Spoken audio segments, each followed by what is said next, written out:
সবাইকে রাধে রাধে। বেরিয়ে পড়লাম দক্ষিণেশ্বরের উদ্দেশ্যে 26শে ফেব্রুয়ারি মহাকুম্ভের শেষ স্নানযাত্রা। অবশ্যই প্রয়াগরাজে বা ওখানে ত্রিবেণীতে গিয়ে স্নান করার মতন তো অবস্থা তো সত্যি এখন নেই, তাই আমরা হয়তো সেখানে যেতে পারছি না। তাই আমাদের কলকাতায় রয়েছে দক্ষিণেশ্বরের মন্দির, আর সেখানে রয়েছে মা গঙ্গা। সেই মা গঙ্গাকে আমরা ত্রিবেণী ভেবে এবং মহাকুম্ভের স্নানটা সেখানেই সেরে ফেললাম 26শে ফেব্রুয়ারি। সেদিনকে ছিল মহাশিবরাত্রি। দিনটা তিথিটা খুবই পাবন দিন ছিল। আর দেখুন দক্ষিণেশ্বরের শিবরাত্রির দিনে কিরকম ভিড়, বিভিন্ন জায়গা থেকে লোক এসে কত ভিড় করেছে। সকলে মহাকুম্ভে স্নান সারছে আমাদের গঙ্গা দক্ষিণেশ্বরের মন্দিরে। মা গঙ্গার জলে, পবিত্র জলে সকলে শুদ্ধ করে নিচ্ছে এবং ত্রিবেণী এবং মহাকুম্ভের সেই প্রয়াগরাজের স্নানের শেষ তিথি হচ্ছে 26শে ফেব্রুয়ারি। সেই স্নানযাত্রা চলছে, তাই আমরাও বেরিয়ে পড়লাম ভোর ভোর। সকাল 8টা নাগাদ বেরিয়ে গেলাম আমরা কয়েকজন মিলে এই সাই স্নান করে। এবং সেদিনকে যেহেতু শিবরাত্রি ছিল আমরা সকলেই উপোস করেছি। আর এটা এখানে 12টা জ্যোতির্লিঙ্গের শিবলিঙ্গ রয়েছে। দেখুন এখানে সবাই বাকি করে সমস্ত জল নিয়ে যাচ্ছে এই শিবলিঙ্গের, এই মন্দিরগুলোতে শিবের মাথায় জল ঢালতে। আর এখানে রয়েছে 12টা শিবলিঙ্গ জ্যোতির্লিঙ্গ। আমাদের রয়েছে মোট 12টা জ্যোতির্লিঙ্গ। আর সেই 12টা জ্যোতির্লিঙ্গ এখানে রানী রাসমণির আমল তিনি এই মন্দিরটি স্থাপন করেছিলেন, রানী রাসমণি। আর এখানে রয়েছে 12টা শিবলিঙ্গ মাকে ঘিরে রয়েছে। তাই মায়ের দর্শন এবং 12টা শিবলিঙ্গে জল ঢেলে আমরা সকলে বাড়ি যাব। তার আগে গঙ্গা স্নানটা সেরে নিই। মা গঙ্গাকে পুজো করে নিলাম। মা গঙ্গাকে পান সুপারি পুরি এবং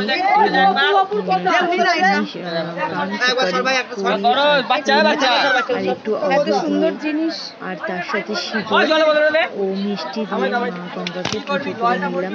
ঘিয়ের প্রদীপ জ্বাললাম আর 9খানা ধূপ দিলাম। সকলের নাম করে প্রার্থনা করলাম, সূর্যদেবকে জল অর্পণ করলাম। সকলে জল নিয়ে যাচ্ছে, অসাধারণ দৃশ্য।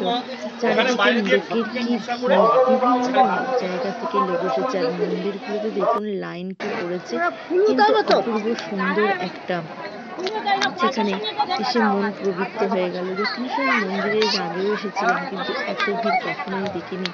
আর আজকে যেহেতু দুটো বিশেষ দিন, তাই এখানের ভিড়টাও অনেক অনেক বেশি, প্রচুর ভিড়। সকলেই যেন এসেছে একবার গঙ্গাতে স্নান করে নিজের জীবনকে তৃপ্ত করতে এবং সেই সাই স্নান, যেটা কিনা 144 বছর বাদে এসেছে, সেই স্নানটাকেও আমরা মিস করতে চাইলাম না।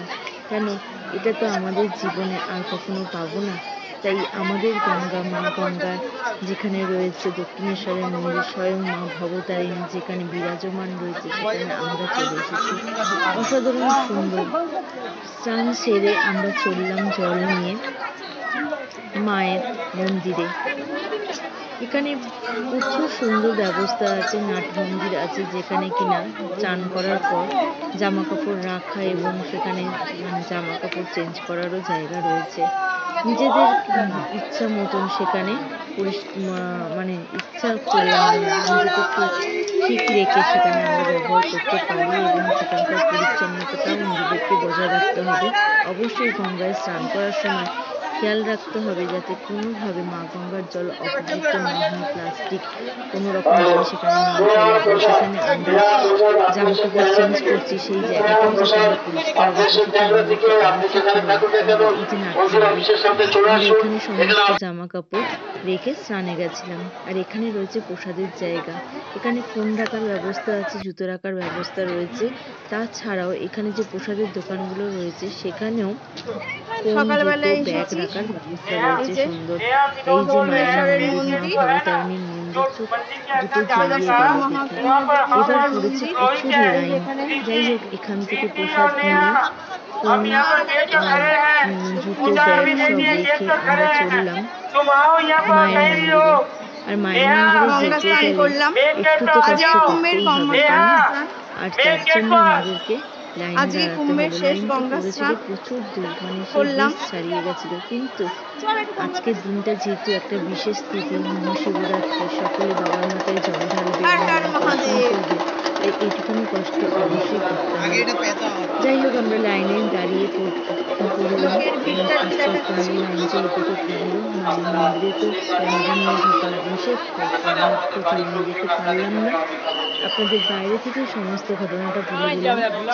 মায়ের মন্দিরে প্রবেশ করার পর মাকে দর্শন করলাম। প্রথমে আমি যে লাইনটায় দাঁড়িয়েছিলাম সেখানে গিয়ে মায়ের মানে সাইড থেকে মায়ের দর্শন করেছিলাম। দর্শন করার পর তারপরে বাবার মন্দিরে চলে গেলাম। ছটা মোট 12টা শিবলিঙ্গ রয়েছে। প্রথম ডান দিকে 6টা শিবলিঙ্গের মাথায় জল দিলাম, জল অর্পণ করলাম ভোলে বাবার মাথায়। সুন্দরভাবে পুজো করলাম, মন তৃপ্তি হয়ে গেলাম। তারপরে মায়ের এসে সামনে থেকে মায়ের মন্দিরে আবার দর্শন করে, মায়ের মুখ দর্শন করে, মা ভবতারিণীকে দর্শন করে প্রার্থনা জানালাম। জানিয়ে আবার ছখানা শিবের বাঁ দিকে যে ছখানা শিবলিঙ্গের মন্দির রয়েছে সেখানে গিয়ে আবার জল অর্পণ করলাম। শিবলিঙ্গের মাথায় জল অর্পণ করে মাকে নমস্কার করে রাধা গোবিন্দের মন্দিরে গিয়ে নমস্কার ও প্রার্থনা করে তারপরে বেরিয়ে এলাম মন্দির প্রাঙ্গণ থেকে। বেরিয়ে এসে রয়েছে এখানে তুলসী মঞ্জুর এবং রানী রাসমণি, যে এই রানী মা এই মন্দিরটি স্থাপন করেছিল। এই আজ থেকে প্রায় অনেক বছর আগে মা ভবতারিণী রানীমাকে স্বপ্নাদেশ দিয়ে এই মন্দিরটি স্থাপন করেন। তার স্বপ্নাদেশেই মা ভবতারিণী স্বপ্ন দিয়ে সেই রানীমা এই মন্দিরটি স্থাপন করেছিলেন গঙ্গা নদীর তটে। আর এই পিছনে তো অনেক কাহিনী রয়েছে, সেই কাহিনী তো কমবেশি সকলেরই জানা। রানীমা মন্দিরটি স্থাপন করেছিল। সত্যি সেই সমস্ত ঐতিহাসিক ঘটনা কাহিনী শুনলে আজও গায়ে শিহরিত দেয়। মা ভবতারিণী কিভাবে রানীমাকে স্বপ্নাদেশ দিয়েছিল, কিভাবে এই মন্দির স্থাপন হলো, সেই ঘটনা আরেকদিন বিস্তারিত করে জানাবো। যাই হোক, এবার চলে এলাম মেট্রো স্টেশনের সামনে। খুব সুন্দর ব্যবস্থা রয়েছে। আর দেখুন, এখানে একটা গরু এসেছে, মানে কামধেনু গায়ের মতনই লাগছে, কিন্তু আমি একটু ভয়ই পেয়ে গেছিলাম। যথারীতি পুজো সেরে সমস্ত কিছু সেরে আমরা চলে এলাম মেট্রো স্টেশনের কাছে। মেট্রো স্টেশন থেকে মন্দিরের দূরত্ব বেশি নয়, এসকেলেটরে করে উঠে গেলাম ওপরে। তারপরে একটু হেঁটেই আমরা চলে যাব মেট্রো করে। খুব অল্প সময় লাগে, খুব একটা সময় লাগে না, ফাঁকায় চলে আসা খুব সহজে কম খরচায় দক্ষিণেশ্বরের মন্দিরে চলে আসা যায়, যেটা কিনা আজ থেকে এই মেট্রোটা হওয়ার আগে পর্যন্ত কিন্তু খুবই কঠিন ছিল দক্ষিণেশ্বরের মন্দিরে আসা, কিন্তু এখন খুব সহজ হয়ে গেছে। খুব সহজে আমরা মানে মা ভবতারিণী মন্দিরে চলে আসতে পারি। যথারীতি সমস্ত কিছু সেরে একটু ক্লান্ত হয়ে গেছে, অনেক ভোরবেলায় ওঠা অনেক কিছু, তাই একটু ক্লান্তই লাগছে। বাদ বাকি সবাই তো বসেই পড়েছে, আমি একটুখানি ভিডিও করে নিলাম। এবার আমাদের ফেরার পালা। অবশ্যই বলবেন কেমন লাগলো এই মহাপুণ্যের স্নানযাত্রাটা।